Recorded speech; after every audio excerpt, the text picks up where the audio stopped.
well, anyway, this is the 675 Daytona 3-cylinder engine. It's a bike engine. Basically what had happened, I got it, it had a thrown rod bearing. Anyway, got the rod taken out, and rod and pistons all taken out, and then I started to see where it would not turn over still by freehand like this. Okay, so I'm figuring, you know, the heat from the center of the crank, it basically bent the crank. So once I cracked open all the main caps and all the rest of the case halves, I basically broke them loose.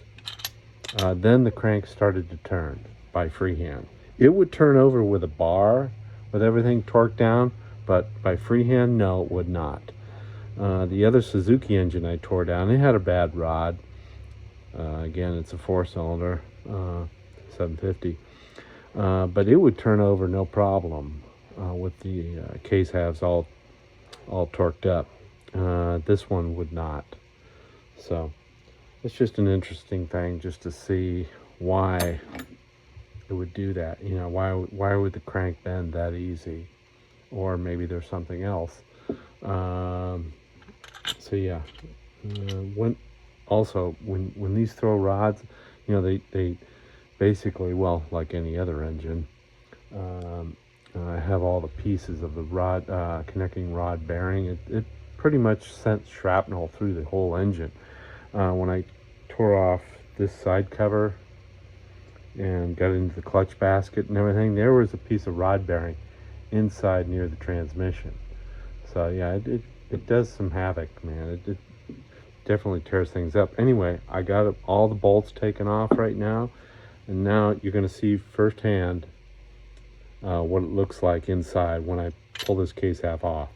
I basically left all my bolts where they're all backed off, so it should pop clean off, no problem, no struggles. So here we go. Let's check it out. So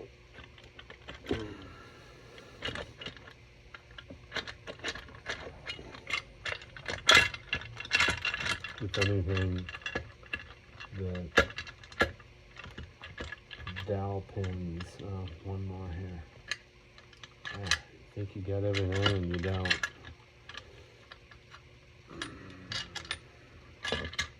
Okay, here we go. Yeah. All right, there's the crank. So there's your counter shaft.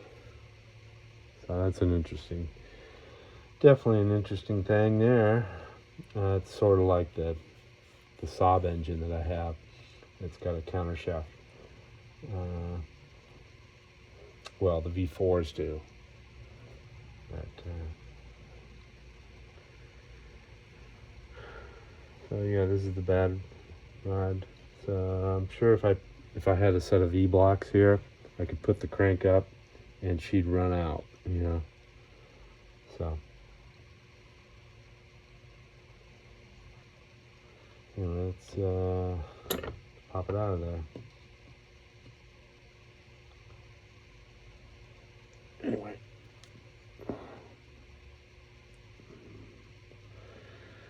And looking at the crank closer now, it definitely looks like a forging. You know, it's not a cast crank. So, I've been around a lot of Volkswagen cranks in the past, and the color of this, it's definitely, it has that forged color. So nice little piece, man. Yeah.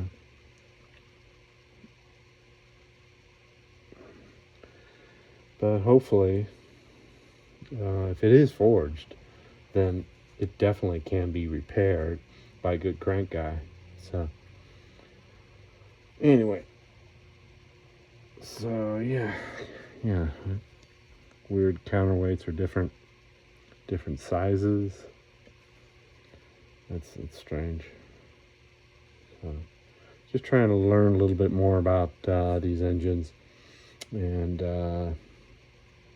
so these things sound really neat about 6,000 RPM through the tailpipe. I mean, a 3-cylinder just, it gives, I don't know, it gives that odd kind of tone, you know, really more like a music tone than a 4-cylinder. So anyway, there you go. There's all your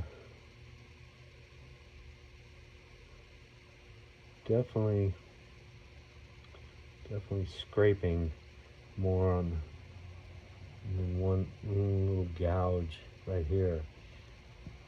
So yeah, the crank was definitely binding up. So hopefully it didn't destroy any of the line bore. So hopefully maybe it's just slightly bent, maybe about a thou or two on the crankshaft. So yeah. Alright, I don't want to lose any of my bolts, but I don't know if you could see that. Well, of course I don't want to tilt it too much. So yeah, 2, 3, 4 main bearings.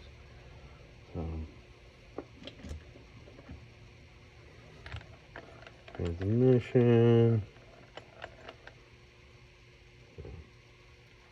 Alrighty. Triumph 675 3-cylinder.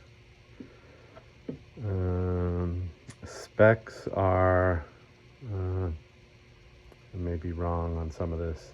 I know they say to the crank, well, excuse me, to the flywheel, it makes 126 horse.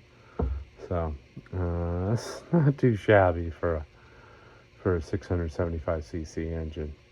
And it revs to, you hear and you see different things. The red line on the tack on a 2009 revs to 14. Okay, 14K. So anyway, and torque is, I think, around 57 foot-pounds. So anyway,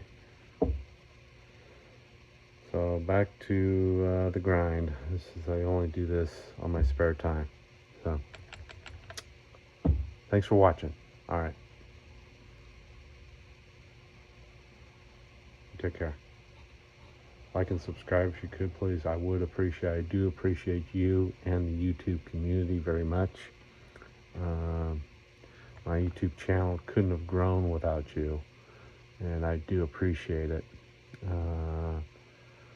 I just turned over, I think, 1,480 subscribers.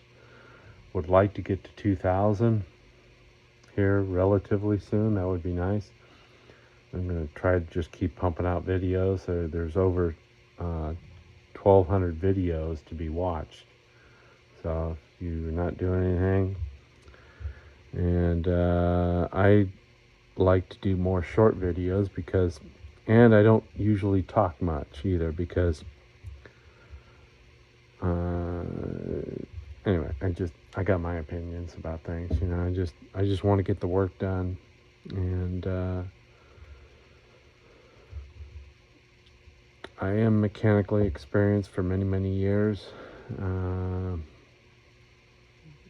Anyway, so you take it as it is, you know. It's so